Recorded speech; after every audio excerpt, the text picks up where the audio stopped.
Hello, welcome to the Telltale Cake, the podcast where we usually talk about books while eating cake and drinking coffee and having generally a wonderful time. However, this is an extra special, depressing episode in which we are talking about Nazis. No one gets fucking cake. Instead, we have vodka and sadness. We don't even get drinking glasses. If the sadness gets overwhelmed, we swig straight from the bottle. It's 10 a.m. With me today is my dear friend Caroline. Ready to swig vodka at 10 a.m., yes. One thing to note about Caroline, not a Nazi. Hi, friendly, not a Nazi. And also, I'm Beth. Not a Nazi. Definitely not a Nazi. Of German descent. Oh, look at you. I'm actually not, but the descent I do have is not really anything to write home about, so we're going to skip over all that. The English did a lot of their fair share of nonsense. So, yeah. Content here warning. We are. Nazis. If you don't want to hear a lot about Nazis, turn it off now. Yeah. Goodbye. So, for those still here, we are going to talk about Nazis. We are going to talk about a book that was written in the 50s, and it's called They Thought They Were Free. First of all, I want to say I first heard about this book back in 2020 through the Behind the Bastards podcast, and they did a 2-part episode, and it was about the nice, normal people who made the Nazis possible, or who made the Holocaust possible. And highly recommend. I think you'll put it in the description so people can go and listen to it. It's great and much more thoroughly researched than what we're doing here.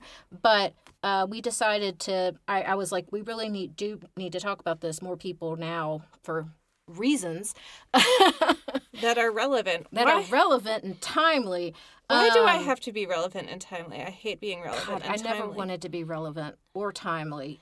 Terrible things, both of them. But yeah, because this is relevant and timely, we wanted to talk about it.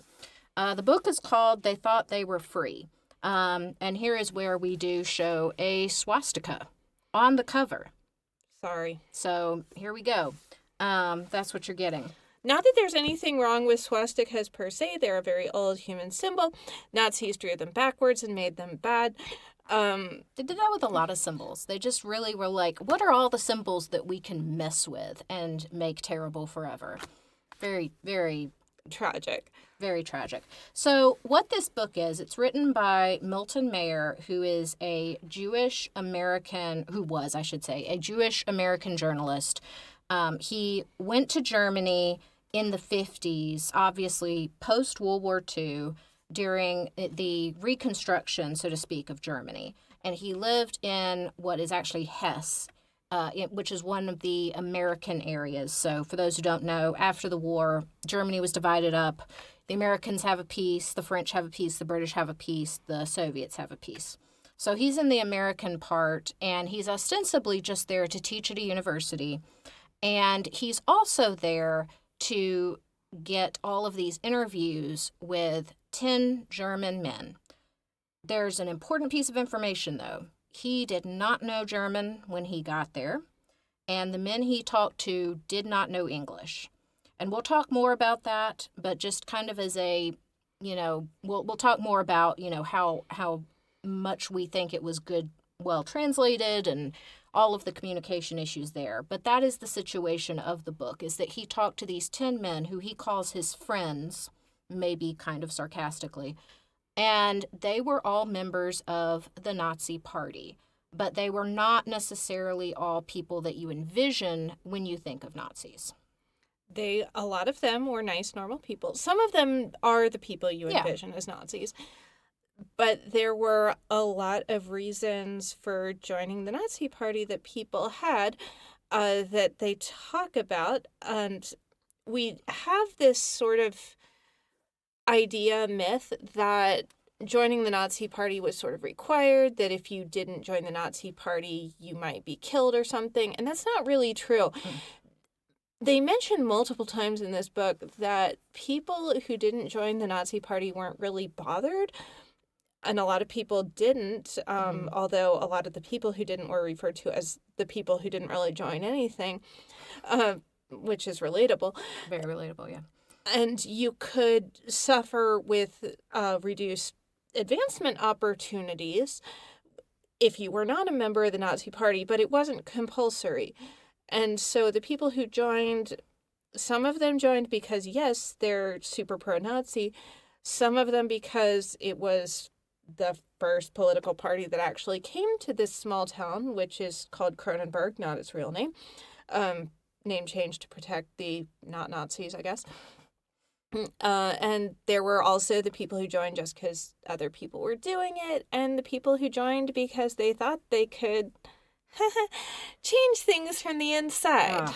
Yeah, that one's the real bummer. That you did get that people who thought, if there's enough good people that join, that we will improve things. And if you're watching this in America, this is where you're probably wanting to drink right now.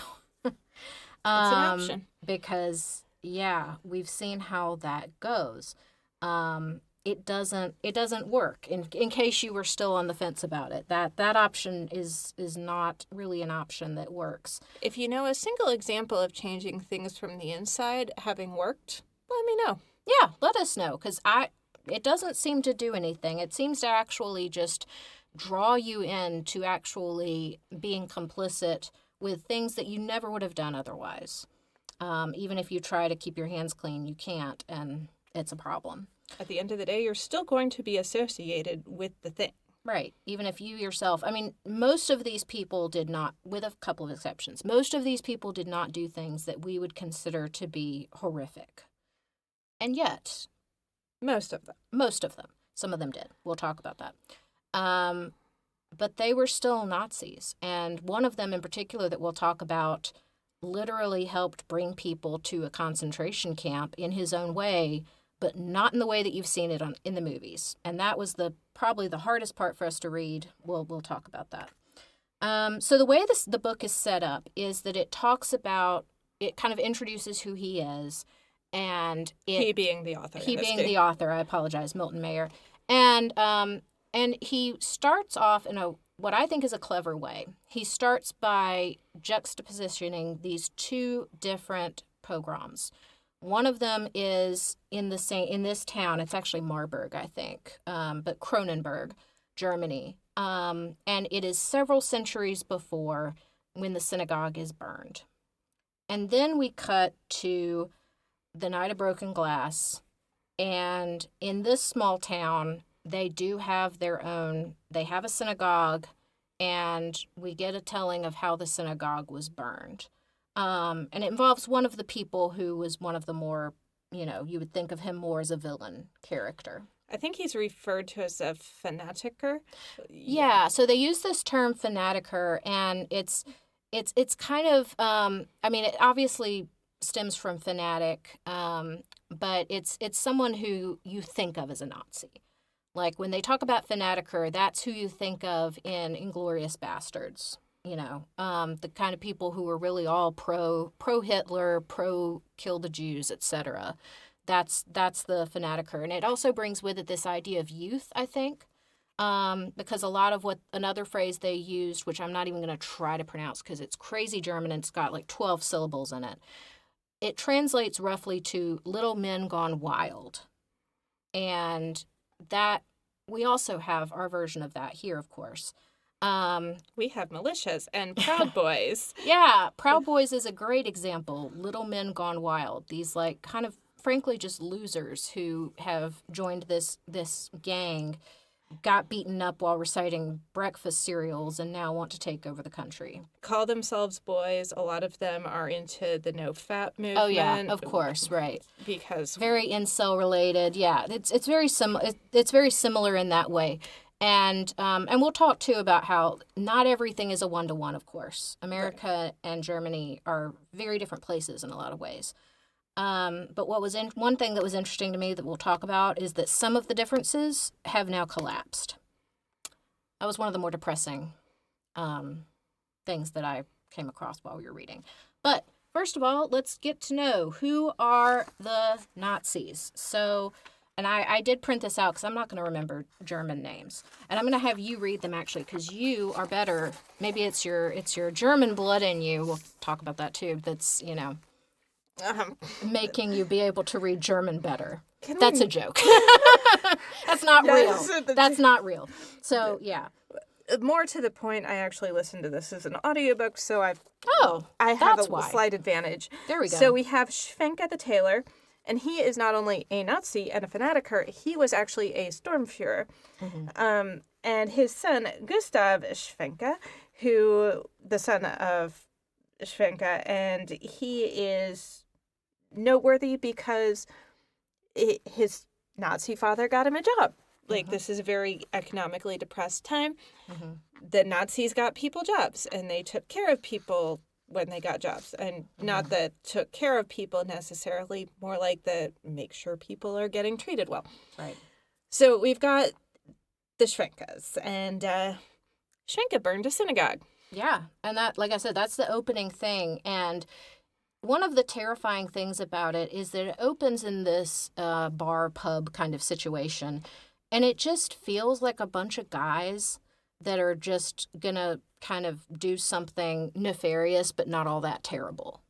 That's what it feels like. Like, it doesn't even feel like it's that big a deal. And they're just, other than the Heil Hitlers and things like that, it just feels kind of normal, almost. Yeah, they're just hanging out. They're just hanging out. And they're shooting the shit, as we would say. Yeah, and talking about when things are closing and just normal things, and then going off to, and then, oh, do you have the oil? Do you have this? Blah, blah, blah. And then, of course, you figure out what they're doing. And it still feels sort of unreal because it's just so startling that they just go from hanging out in a bar to burning down a synagogue. Right. One of the other ones that got to me was, and I can't remember which one it was. It was one of our little, he was a younger guy. Dom. I didn't write down his, but he was a country boy. Right. And he is like almost a kid when this is happening, when the synagogue burns. And of course he's in Hitler Youth at that point. And you can tell that his parents are not keen on. Oh, no, I think that was Horseman of Prague was the Hitler Youth It wasn't, guy. Dom was a different guy. Yeah. So he's the Hitler Youth guy. And you can tell that his parents are not really keen on this whole thing. And that was another one that hit me because he's talking with his father about it. Oh, I want to go and see it. We want to go and see the synagogue burning. All the other kids are going to go. And it feels like some parent telling their kid, like, if everyone jumped off a cliff with you. Like, his dad basically says that. Pretty much. And he's like, and at some point, the father's like, oh, do you know what a synagogue is? And he's like, golly gee, Dad, it's a religious place. And he's like, okay, we'll say that again without the golly gee. Like, it just sounds like some regular father, like, reprimanding his kid about kind of being a punk. But it's so serious, and it's just that kind of tone is throughout, and it makes it feel more like these were regular people who ended up doing these horrible things. So going back to all of the different people we have, and I'm sorry I went off on a tangent there. Klingelhofer, the cabinet maker, the member of the volunteer firefighter department, which he has made his whole personality. Yeah, this guy actually, some of these you can tell he likes more than others. And even though this guy is extremely anti-Semitic, you can tell he almost kind of likes him because he comes across as this kind of extroverted, always wants to do the team building exercises and always he's a joiner and he always wants to be involved in things and he's really gung-ho. Actually, I hate those people, but I know I'm weird. Most people like this kind of guy. I hate that person at work, the one who wants to do all the personality tests and the team building. But in another life, in another timeline, this guy is the one who comes to your office and makes you all take personality tests and then do a team building exercise around it. Which I hate him for. But everyone is clear. So everyone is clear. But he's probably also like on some adult volleyball league, or he's that type of guy. It just, unfortunately, the big thing to join at that point was the Nazis. Yeah. So he joins.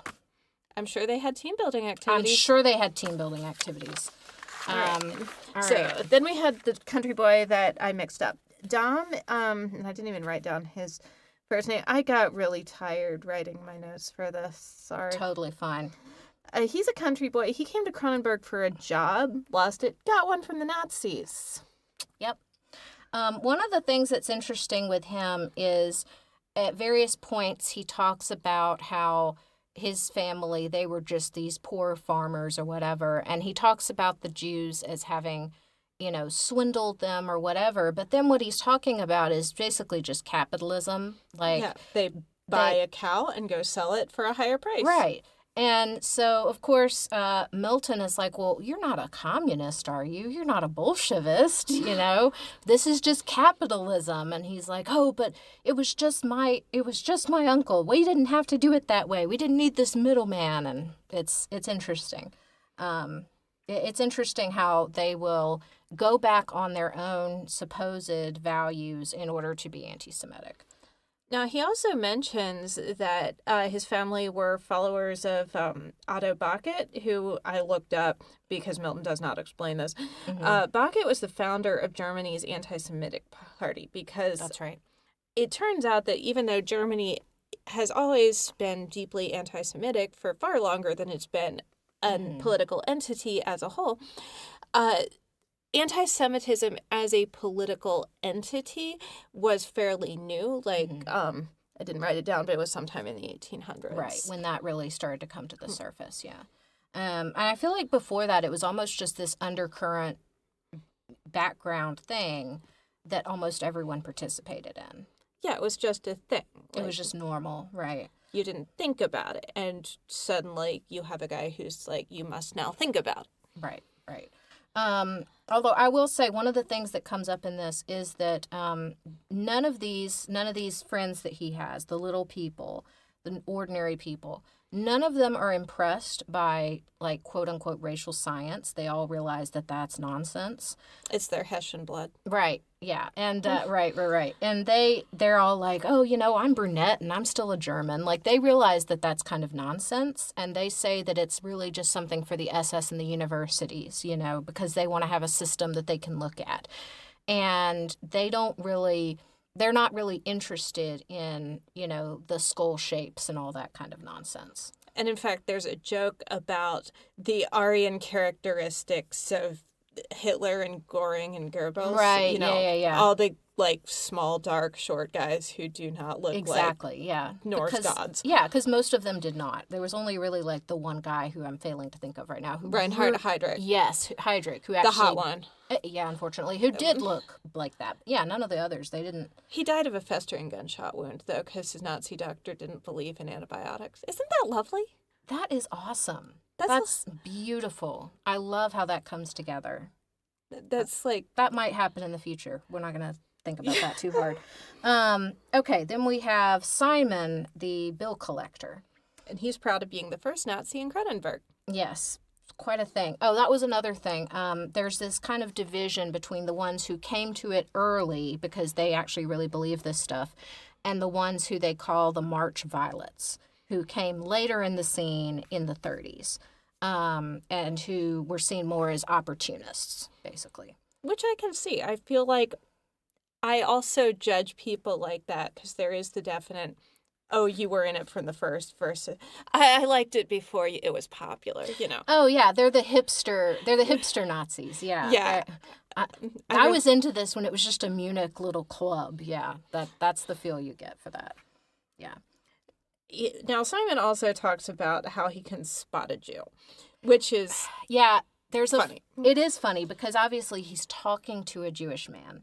And several of them, one of the things we highlighted was that you see how ludicrous stereotypes are because they will say to him, the same person oftentimes will say things like, oh, well, Jewish people, they're so clean and that it's actually weird. But then they'll also say that Jews are really dirty and they can't keep their house clean. And it's like, okay, well, which one is it? Pick one. Well, it's like how immigrants are lazy and doing crime and also stealing our jobs. Yeah, exactly. Yeah, there's not a logic to it. One thing I really wish contemporary Americans would stop doing is stop trying to look for a logic to it. There is no logic. You're gonna waste your time. It's just not there. Oh, being too logical is one of my weaknesses. But Simon also has a lot of anti-Semitic conspiracy theories. Mm-hmm. Like, he would be flooding Facebook with the conspiracy theories. He was, I mean, you might even say born at the wrong time. He would be on Twitter. He would be a huge Elon Musk fan. I mean, he would, the first time he saw anything about chemtrails, he would be all over it. He would believe every AI image he saw. Yes. Every single one. Everyone, yeah. He believes that there is a secret Jewish Talmud. Oh, yeah, that's right. that tells Jews that they have to weaken the German race by intermarrying. Right. And our author actually tries to push back on that. It's like, well, what if I just called and had a copy of the Talmud brought in right now? Or he's just thinking that, I think. Oh, he's yeah, like thinking, he's like, okay, well, at this point I'm thinking, I'll just call my university friend and actually bring a real Talmud. And then, of course, Simon just really, puts the nail in the coffin on that, because he's like, if you ask to see one, they'll show you their fake one, but they have the real thing hidden, and I've seen the real one. And that was another one that just really depressed me, because I was like, that is exactly what it's like. Yeah. Like, when you're talking to some of you, unfortunately, like me, have extraordinarily, MAGA conservative family. And if you talk to them, it is that experience of just beating your head into a brick wall. Because even if you say something, if you try to, show evidence or something, that's the fake evidence that they want you to see. And the real evidence is behind it somewhere, but they know, they're special and they know the secrets. It's the vaccines don't work, and Trump took a vaccine. No, that was a fake vaccine. Exactly, that wasn't the real vaccine. Exactly. There's always an explanation, which is also why, again, giving facts the way that most liberals really want to do, really want to fact check everything. That's not going to work. Not with people who are really deep in. It's not. It's useless. So, unfortunately. Now we have Kessler, who is a labor front inspector.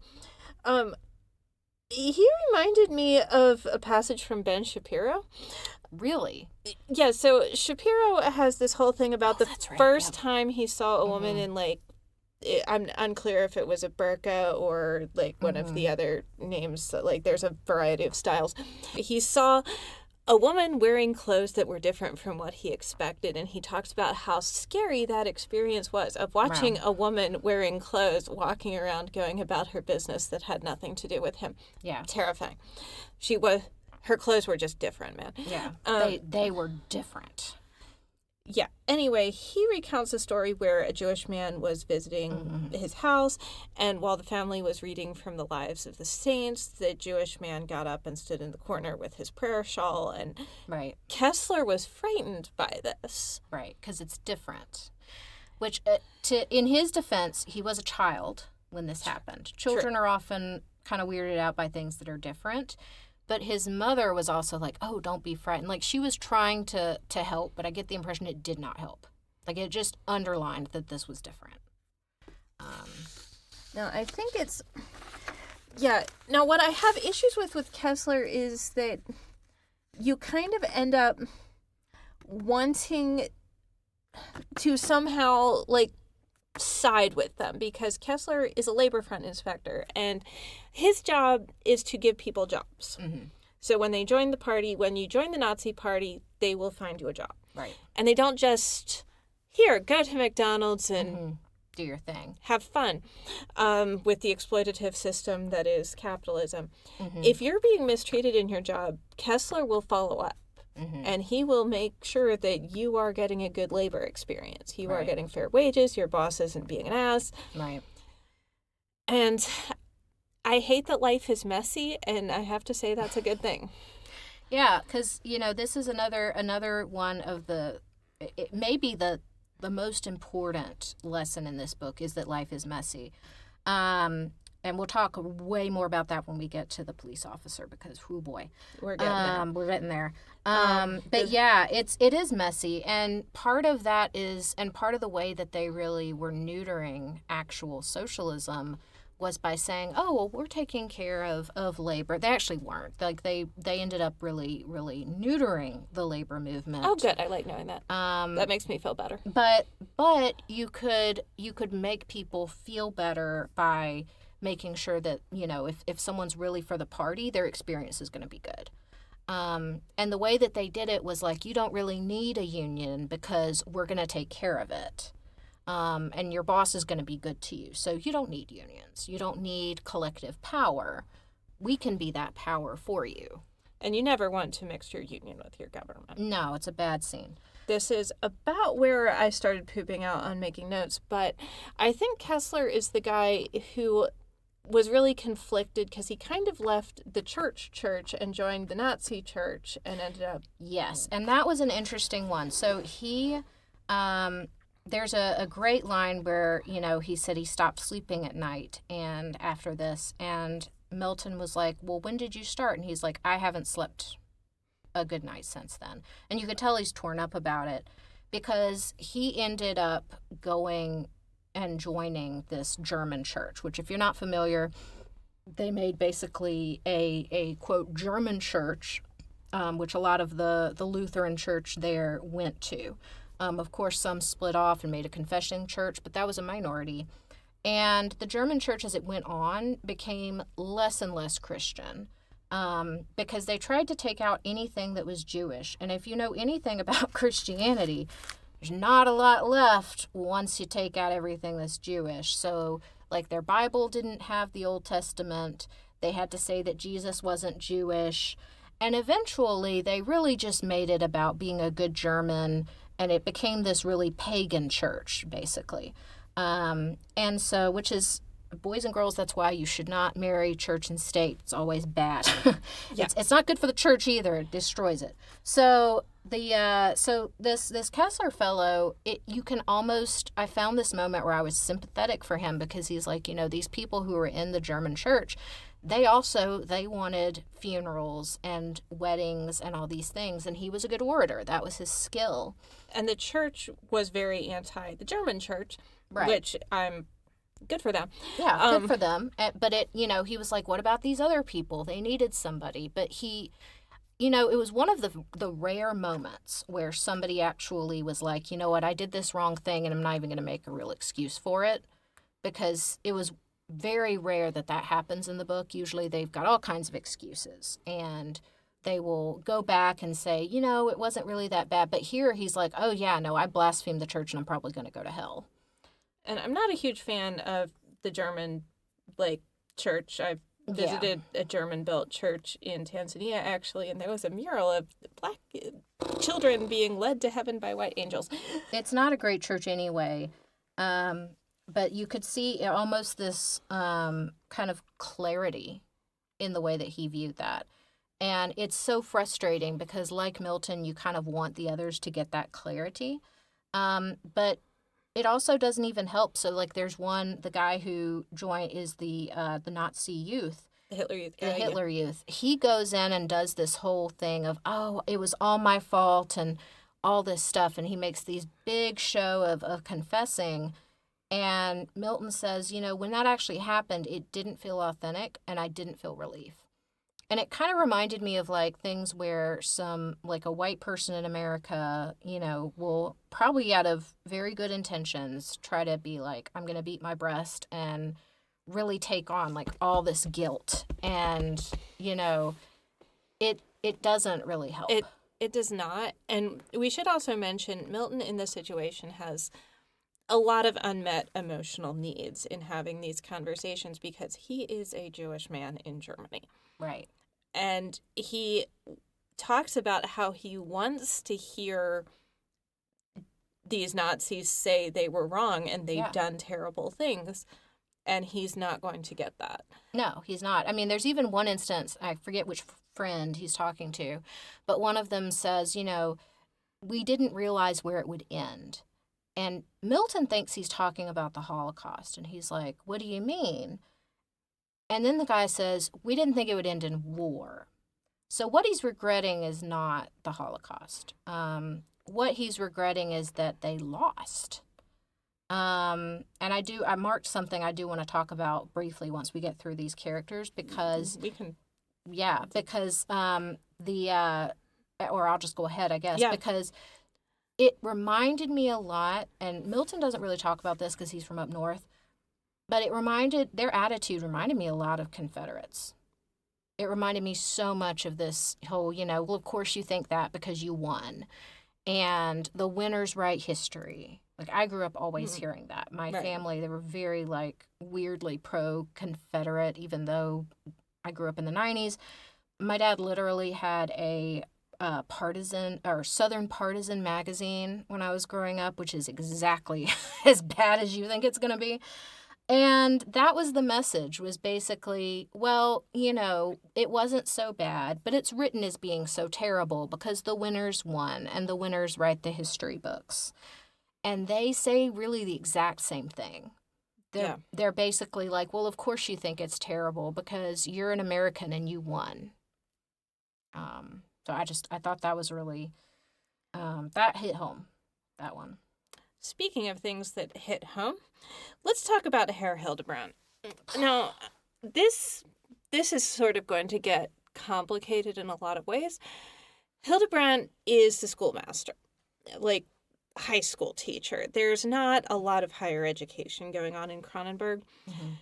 And one of the things they talk about culturally is that school in Kronenberg and Germany more generally is a cruel place. Yeah. Like, you can get beaten by your schoolmaster, and you can end up having to go to his house and do chores for him.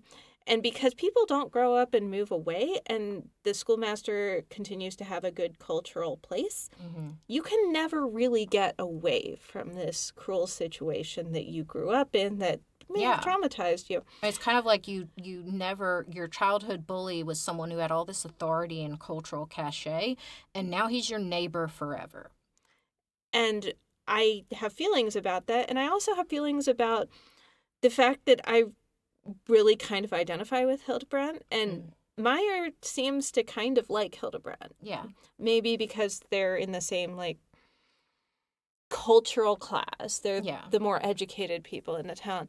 Right. Because, again, there's not a lot of education past high school here, and obviously our author is a university professor. Right. And Hildebrand is the only one of these 10 who will freely admit that Nazism was wrong and that the Holocaust actually happened and was bad. Like, he's the only one who truly comes out and says those things.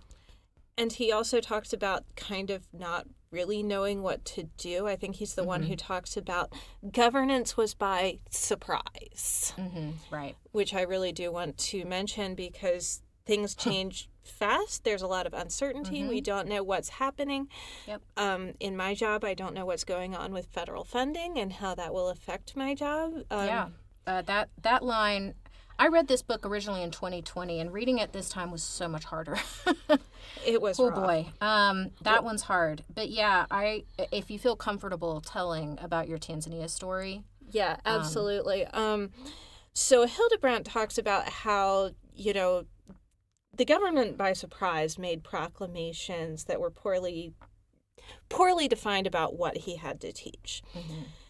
But he wanted to do something. So he would mention things like Mendelssohn and Mendelssohn's great music and how Mendelssohn was Jewish. And this is where I had to just kind of walk away from the book for a bit because I have done that exact same thing. When I was teaching in Tanzania, it is a deeply homophobic situation. Both legally and people who are suspected of being homosexual can be beaten to death by mobs. So if you are of a more homosexual sympathy, you will keep your mouth shut about it.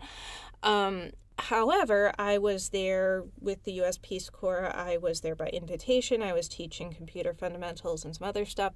And I would mention people like Alan Turing and how he was basically driven to suicide for being gay. And think about, he gave us the computer. How many better things could he have given us? And I was really proud of that. It's like I said something. And Hildebrand is proud of saying something about Mendelssohn. And it is nothing and it is not enough. Yep. And I think it's vodka time. It's vodka time, yeah. Ugh. Yeah, boy, That's howdy. awful. Yeah, it's vodka time. That was a hard one. Yeah. It's not getting better. Let's talk about Hofmeister. It's not getting better, because this is the one that really just... This is the one. Oh, boy. Okay. I had to take a walk after this. The vodka's there. Yeah, so Hofmeister is a police officer, and I'll just go ahead and preface this by saying, partially because of my job, a police officer is about the least sympathetic character I can think of, but even I felt that he was pretty sympathetic. And he seemed like this just kind of country police officer, literally riding his bicycle, saying hello to people, just wants to do a good job. And we can talk about how friendly they were, but he had what one might call Jewish friends, or a Jewish friend. So literally the morning after the night of broken glass, because this all happened real fast. Governance by surprise. Governance by surprise. Take heed from that. He is told by his superiors that he has to go and make sure that all these Jewish men know that they have to go to the report at the town center. For protective custody. For their own protection, right? Because of this horrible tragedy that has happened with the synagogue. So Hofmeister pedals up on his bicycle, and his Jewish friend invites him in for a chat and just keeps offering him food. Yeah. Because that's what you do when people come to your house. Mm-hmm. His wife. Wife is not feeling it, and she will not have anything to do with the situation. Yeah, she locks herself in a room. Her husband asks if she wants to come out, and she just says no, which I really feel that. She's not going to She's not going to bullshit this, right? But her husband, he and Hofmeister act as if this is just a social call, and offer, tea and cake and talk with his boy and blah blah blah, and it's just this little friendly thing, and you'll have to come with me, and there's no violence. It's not overt, and then he has a bag packed and he walks out with him. In movies, by which I largely mean Sound of Music, when the Nazis come, they look extremely cool. They are very well dressed. They've got the cool trench coats. They're driving the cool 1930s cars. Right. They are evil. The film tells us they are evil. They are not a country policeman visiting his Jewish friend on his bicycle. Yeah. To tell his Jewish friend to report to the town center, from which the Jewish friend is then taken to Buchenwald, which he survives, by the way. And when he makes it back from Buchenwald, he's just told to never talk about what happened at Buchenwald. Yeah. And we all know what Buchenwald is, correct? We should. If you Cool. don't, go look it up. It's vodka time. Okay, so here's a question that comes up a lot throughout. What would you have done? This is a question that the 10 Nazis ask our author almost constantly. What would you have done? And a lot of times it's a very accusatory sense because of America's own history of ethnic cleansing, racial violence, war crimes. Keep in mind, this is happening in the 50s. It is still, we have not really progressed, but it is still very segregated. They contrast signs about no Jews allowed with whites only, and they should. They are right. They are right to do that, and they even talk about the Japanese internment camps. They talk about the things and ask him, well, what did you do about that? And, he didn't. So, yeah, so why would you expect us to do it? Right. And they're not wrong. And our author, in fact, brings up some examples of what actually do you do as a little man in this regime? Let's say you're just some low-level government bureaucrat and you see an order for Zyklon B across your desk. You don't know what the large order of Zyklon B is for. But you kind of know. Right. You know it's not just for killing insects. Do you just rubber stamp it and move on and don't think about it again? Right. Do you accidentally mislabel it? Right. For the record, you should accidentally mislabel it. Yeah, you should. That's what you should do. But yeah, it's I think one of the things that they highlight is this idea of that some of the penalties were not as dire as we've also been led to believe. And we found this out more in the later decades. This is not something that was really well known in the 50s because, of course, back then every single person was like, "Oh, I was forced to do this at gunpoint, etc." But people were not generally forced to do some of the really horrific things. Now, there may have been a lot of social pressure. There may have been economic pressure, and those are not nothing. But most of the time it was not, you're going to do this or I'm going to shoot you in the head. Particularly, people haven't had jobs for a long time. There's been a devastating war. Suddenly you have a job. You can feed your family. Do you just keep your mouth shut and keep feeding your family? Right. There's one thing I do want to highlight from Hildebert again. He said something that just really stuck me like a knife in the gut, which is that the Nazis did this thing, which I didn't know about this. It was basically these pseudo unions that aren't really unions, but it would mix together people of different classes, and he found that so wonderful that his inferiors accepted him, especially when you think about, of course, his job as a school teacher. But he felt accepted, and he felt belonging with these people that he normally wouldn't have felt belonging to, and that is a heavy drug. Yeah. That is a real heavy drug. I mean, oof. We're gregarious humans, and we like being liked. Right. Yeah. And that's in his case especially, I felt like there were complicated reasons why he joined the Nazi Party, but a big part of it, I think, was this: I can finally belong, and people won't just see me as the school teacher that they're afraid of. And that's not nothing. It's not nothing. Speaking of the Holocaust, I did write down that 4 of the 10 insist that only traitorous Jews were taken to concentration camps. Yeah, there's a lot of, if you read this, which we do recommend, at least the first part, we'll talk about that, get ready for some Holocaust denial, because they do a lot of that. And it's not usually just, oh, they made it all up. It's all this stuff about, well, it was actually criminals, it was traitors, it wasn't as bad as they said it was, stuff about the numbers, it's all this hemming and hawing. If you have heard people say, oh, they'll only deport the bad immigrants. Yeah, this is the same thing. This is the exact same thing. It's the same thing that they're saying about the people who have already been put on a plane to go to our offshore prison in Cuba. That Cuba would like us to stop doing, by the way, and refuses to cash our checks for renting it and has told us to leave. Yeah. And that, 2 Democratic presidents failed to close, which to me is going to be the darkest mark on their presidencies, honestly. Yeah. Because, boy, howdy, I don't know how it's going to end, but it's not going to be good. We've always held people without charge or trial there, and it's always been people we don't like, and it's... And it had gotten down to, I was reading about it, it got down to 15 people.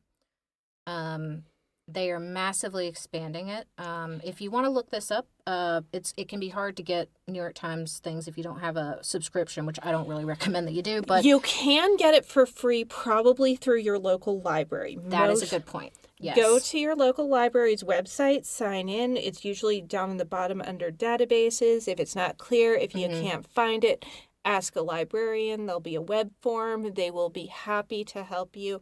Librarians are like weirdly sociopathic reverse dragons. They want so bad to give you stuff. They want so much to give you stuff. Librarians are our comrades. They're amazing. Yeah. Very good point. Thank you. But yeah, if you do look up, that is at least one of the places where you can find images of the large tent setups that are already being made. So if you're wondering where we are in this process, we are already at building our version of Dachau. That's where we are. Now, And we are ahead of schedule. Now, speaking of information, one of the points brought up is how do you convince some people that something is happening? The Right. example given in the book is police brutality. Let's say you get beaten up by a police officer and they tell you not to tell anyone or it will be worse. Mm-hmm. You are probably not going to tell people except for your very close friends. And if they tell someone, you might deny it when brought up because protection. So we can circumvent this a little bit because we all have cell phones and we all film the police, or we should. Right. But when you don't have cell phones or when things sort of disappear or are taken down, how do you do that? This is complicated now by AI, unfortunately. Yeah. Because of AI, we all now are way less trusting of the images we see and should be. True. So it's now gotten that much harder to actually prove things. It has. And cell phones can also be a double-edged sword. Anyone watching, don't do the little fingerprint thing on your phone. Police can do that to force you to open up your phone. It's convenient. Doesn't matter. Don't do it. A password is something they have to get a warrant for. A fingerprint is not. Fingerprint is not. There you go. Fingerprint and facial recognition. Yeah. The last thing I wrote down that I wanted to talk about is how the American occupation of Germany kind of went.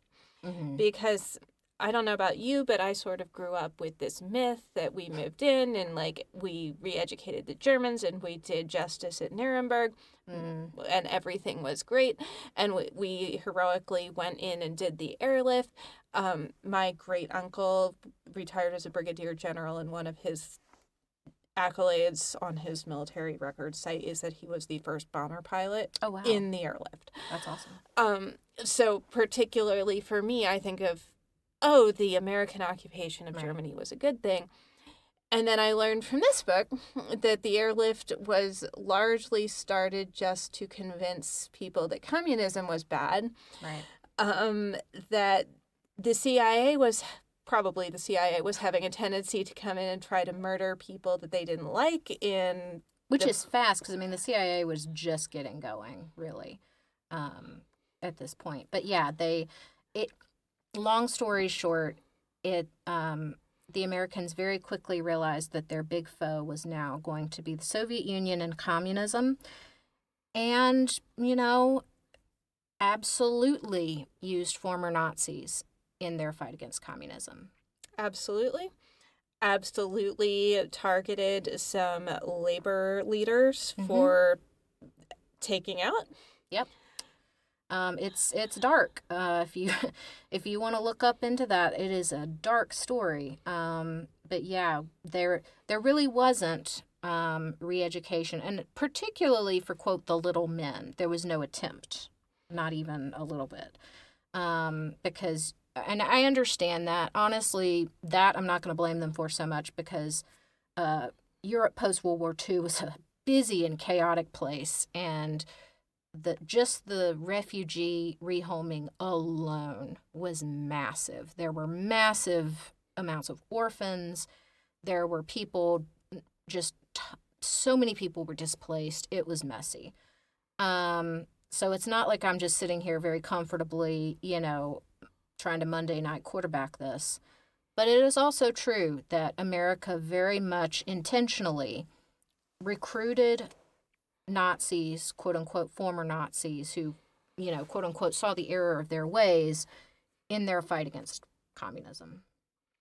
That's the end of my notes. What did you want to talk about with this? I know you.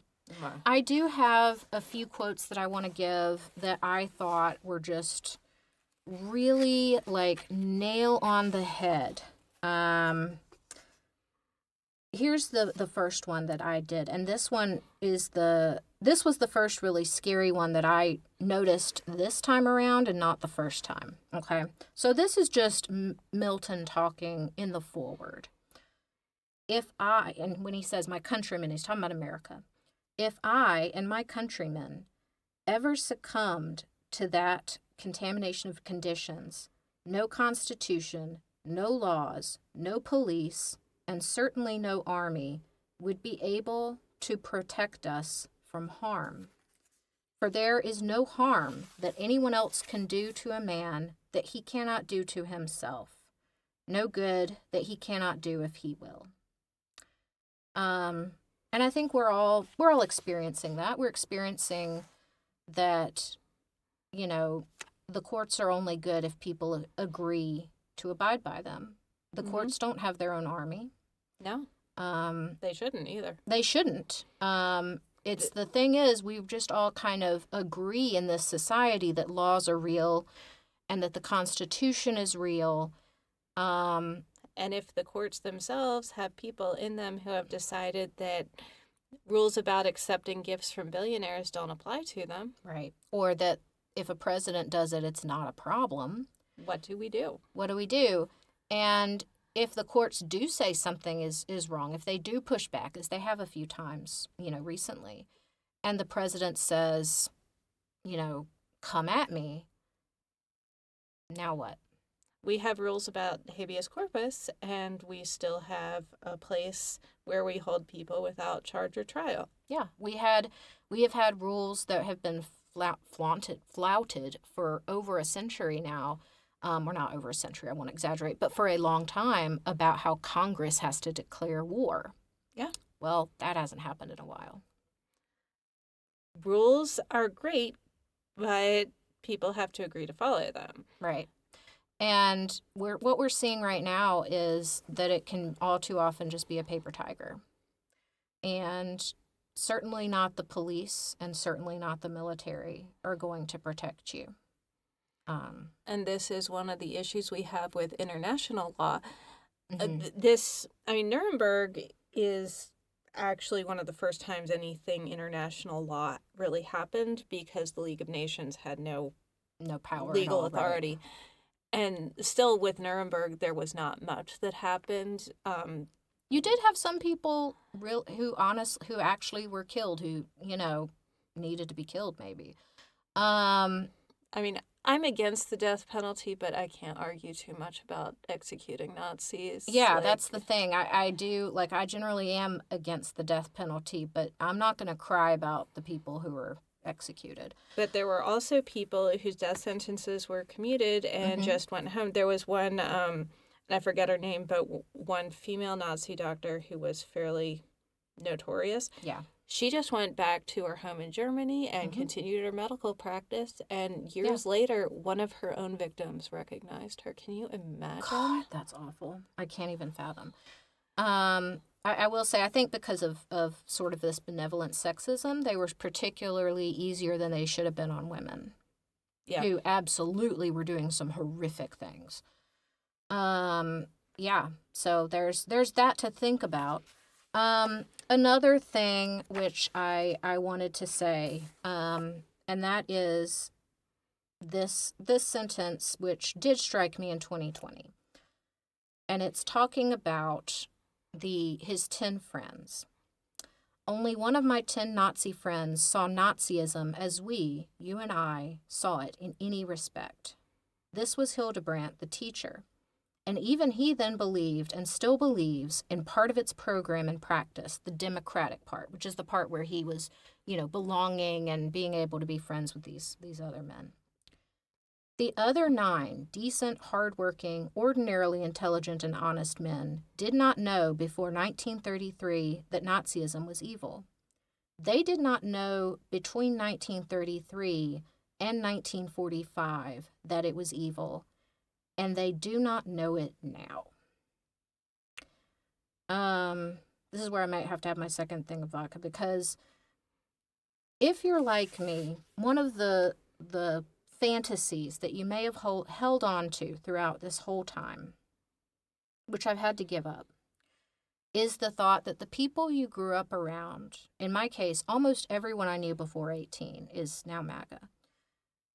You may hold on to this thought that those people, once things get bad enough, they'll get it. They'll understand. And they and you will have this moment of catharsis. And even if everything is hard, they'll understand and you can talk about it freely. And I don't think that's true. I think that there are people who will never understand and will never get that bad things are bad. That moment's not going to happen. It's not going to happen for me. It's not going to happen for you. It's not going to happen to anyone else who's evangelical or just conservative MAGA family seems to have gone off a cliff. You're not going to get that moment. And it's better to kind of give that up, as hard as it is. Have some vodka. I'm going to have some vodka. We're going to talk about something easier, which is the second half of the book, which neither of us liked. Neither of us liked, no. Because he does all this kind of almost anthropological work talking to these people. And we'll talk a little bit about how good we think that anthropological work is. But then at the end, he starts talking about, it doesn't really make sense to talk about the German spirit or why did the Germans do this or that, because you can't, reduce a people to the Borg. Mm-hmm. And then he does anyway, and just talks about why the Germans are like this or that.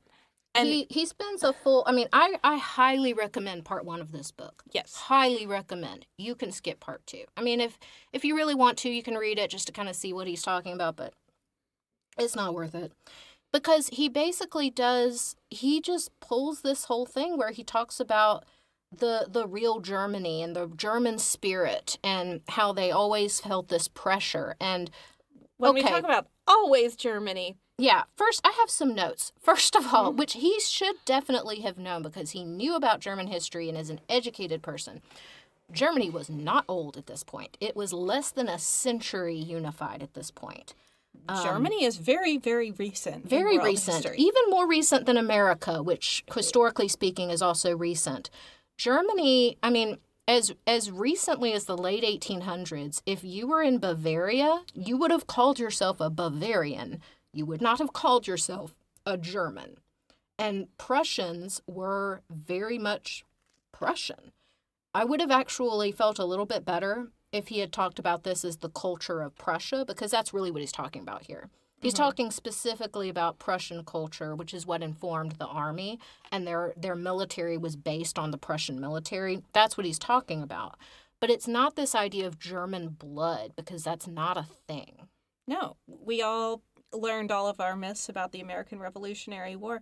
The mercenaries from Germany were Hessians. Yeah. They weren't Germans. They were Hessians. They were Hessians, which ironically is the same people that are in the book here. They also are Hessians. Hi. There you go. Hi, Hessians. Hey, there you go. But yeah, they were not thought of that way. Germany was not totally unified until Bismarck. Am I right? I may be spouting ahistorical things on the internet, but yeah, it was very recently unified, and that's part of the thing is that the Nazis were, surprise, surprise, they were liars. Yeah. They were charlatans, and they were trying to pull this past, and they ended up having to pull things from Norway and Sweden and all this stuff, trying to make this grand unified theory of the Aryan race, which didn't exist. And I think that I'm disappointed that Milton kind of fell into that same trap of being like, there's this German spirit, when there just isn't. Because people don't work that way. They really don't. I wouldn't even say there's an American spirit. No. There's some general American cultural tendencies, but America's a big place. Yeah. We have different cultural norms. When I go to, say, some other states in the U.S., sometimes I perceive people as being very rude to me because they have a different cultural norm. You went up north and they were Yankees. Yes. Yes, I did. How dare they? Yeah, no, I mean, yeah. So I will say it's kind of apples and oranges because America is way more diverse than Germany was at this point. That's actually the one thing that gives me hope. The one thing in all this nonsense that gives me hope is that America is unbridled and weird and has all these different idiosyncratic little groups, and that you barely know you're in the same country if you go from one side to the other. And True. that gives me hope. That makes me a little bit more hopeful about our situation. But even in Germany, you did have different pockets, and until relatively recently in their history, different German dialects were basically unintelligible. So it's not like they had this unified culture, and it's not as if I think one thing we Americans tend to think of as Europeans is that each European country in the modern map that we're looking at, which obviously is not how it necessarily was always a thing, that each European country has its own background and its own and they do have their own background and they have their own culture, but it's not as unified, No. It's convenient to teach people Mm-hmm. this people or this group is like this or that, but that is in many ways very reductionist and not helpful to dealing with actual people. Right. Like in my favorite anime about world history, Hetalia Axis Powers, America is this really brash, rude guy who eats cheeseburgers and fries constantly. So that doesn't come out of nowhere. Right, it doesn't come out of nowhere, but then it doesn't help you figure out whether any particular American eats cheeseburgers. I personally don't. Right. There are vegan Americans. I know they're wrong, but they exist. They're there. They're walking around. Yeah. So it's especially when you're talking about something like America. It's a confusing, weird place. And I think this idea that he's going back to, it's almost like he lets the Nazi in. Like he lets in this idea that each person, each people has their own spirit, this blood and soil idea, which is just wrong.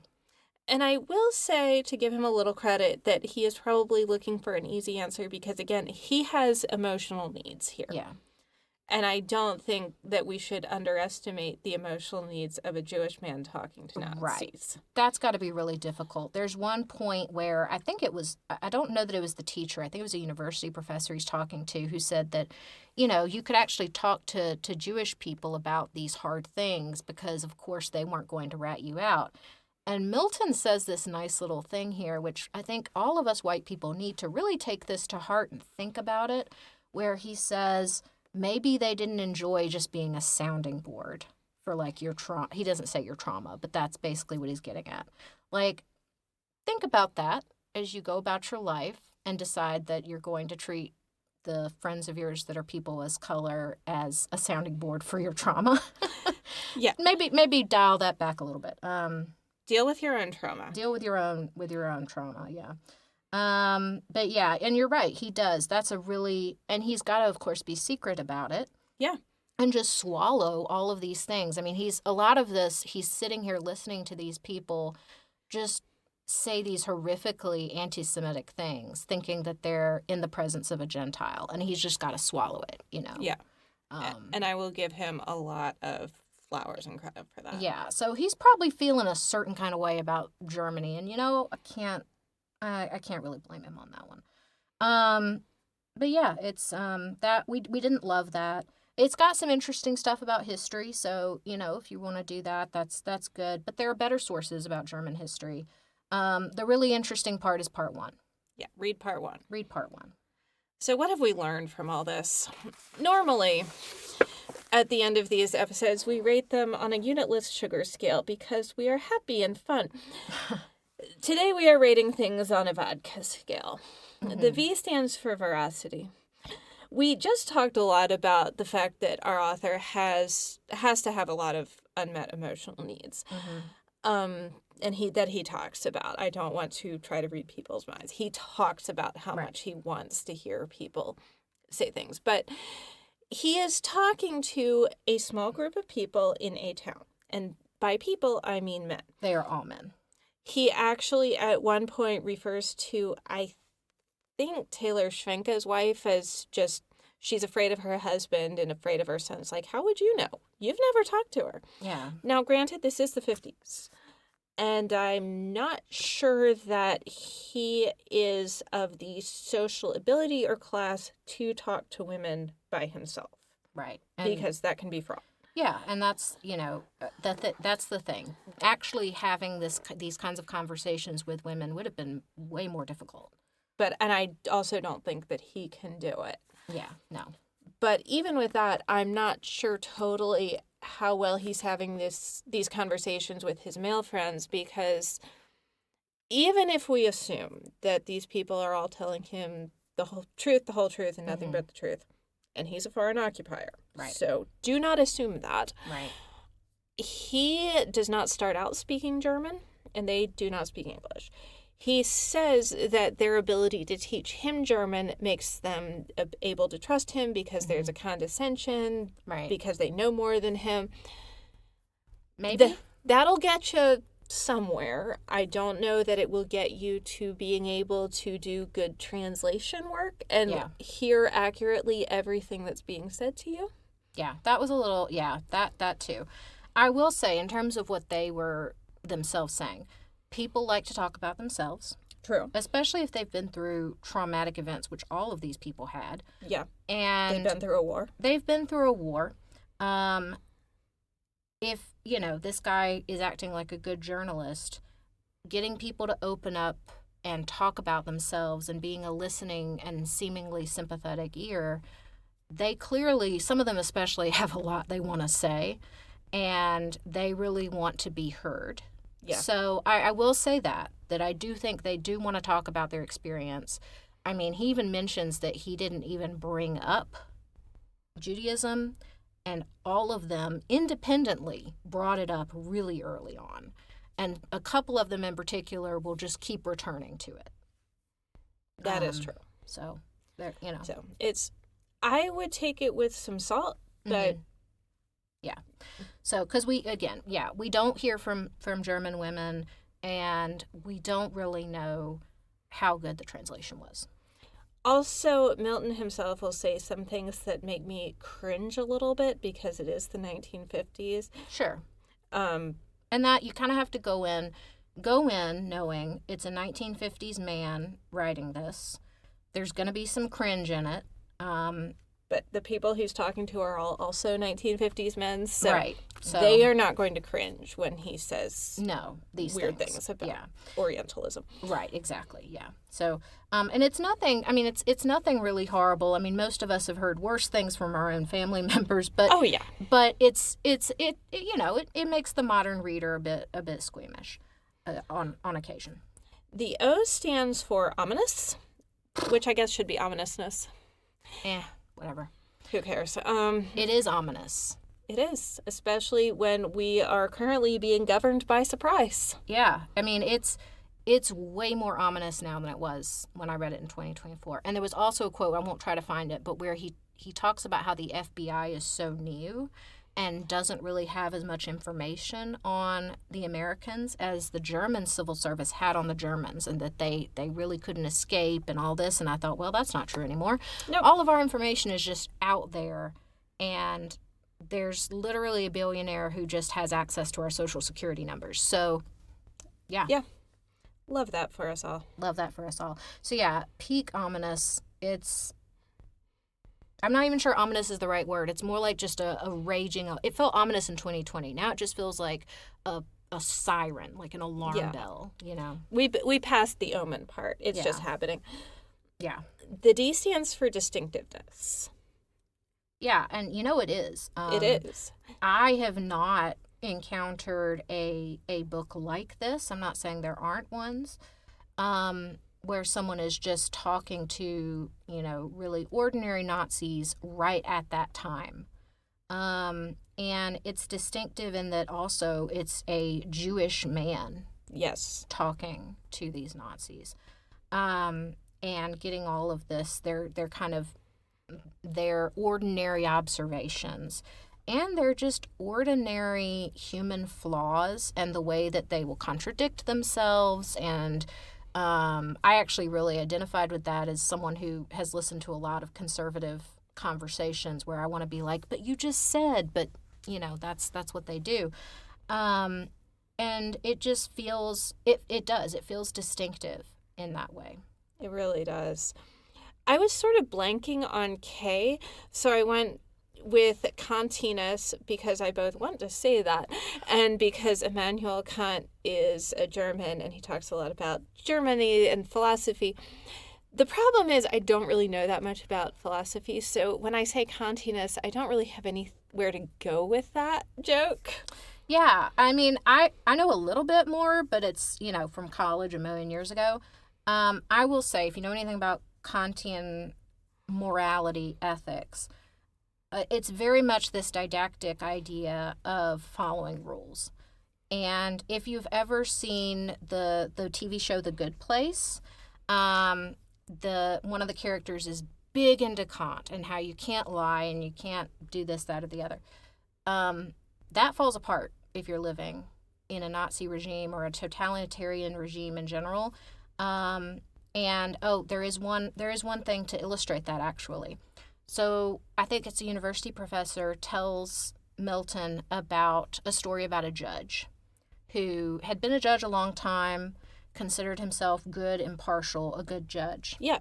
And there was a German, or not a German, a German, but a German Jewish man who came up and had been accused of committing a crime. And based on all the evidence, the judge knew that he was innocent of the crime. However, if he judged him as innocent, which was, quote, the right thing to do, the Kantian right thing to do, he would immediately just be taken to a death camp. If he was guilty, then he would go to a normal prison, and it wouldn't be good, but he might live. And the judge did the Kantian thing because he'd just been trained to do that, so the guy goes to a death camp. So don't be Kantian. If you are a bureaucrat and you see an order for Zyklon B, no, you didn't. You shredded that and you are weaponizing all the incompetence at your disposal. You got this. More likely, if you see someone, stealing formula from a store, no, you didn't. Mind your own business and keep walking. Seriously. If someone if ICE asks you a question, just lie. That's the moral thing to do. Especially if you're white. Yeah, just lie. Waste all their time. Yeah, be an inconvenience and just waste all their time and lie because they don't deserve the truth. No, they do not. Finally, and this is a holdover from Sugar, the A stands for axiness. Franz Kafka, of course, says that a book should be an axe for the frozen sea inside us. And, golly gee, Willikers, boy howdy. Yeah, it's an axe. It's almost a little more like a bomb, but yeah, it's an axe. It will crack right through, and it will crack right through all of the little comforting lies that you tell yourself, like, oh, they'll understand someday, or I would definitely do the right thing, or it was only evil men who did evil things. It's going to crack through all those. Yeah. And it's not going to be good, and you should read it. You should read it. And you should maybe drink. One other thing I'm going to, advise people to do. Umberto Eco, who grew up as a kid in fascist Italy, wrote a list of, basically this is what a fascist is, or what is a fascist. Real easy, short to read, but it is... I'll link it. Yeah, link it in there. It's very eye-opening. And she'll link it. It's online for free. Very eye-opening, and it's in some ways even better than something specifically about Nazism because he's looking at fascism as a whole. And so it's not even necessarily about anti-Semitism. It's about all the things that that combine to make fascism, like the nationalism, like the cult of masculinity or machismo, like the appeal to a tradition that never really existed, like the suspicion of education. All of that's in there. It's really good. Cool. Is it on Project Gutenberg? I'm certain it is. If it's not on there, you know what? It might not be on there because I don't think it's. But you can find it online. I Okay. have found it online very easily. You certainly sure will be I will able be to. able to. Yeah. Yeah. It's very good. All right. Good luck, everyone. You're gonna need it. Buy some alcohol. Sooner rather than later, because prices are only going to go up. Yeah. You can use flaxseed as a egg substitute. What else should people know? If you're going to start making your own prison-style hooch in a bucket, do not use root vegetables because it's real easy to get botulism. Things you learn from being in the Peace Corps. Your tax dollars at work.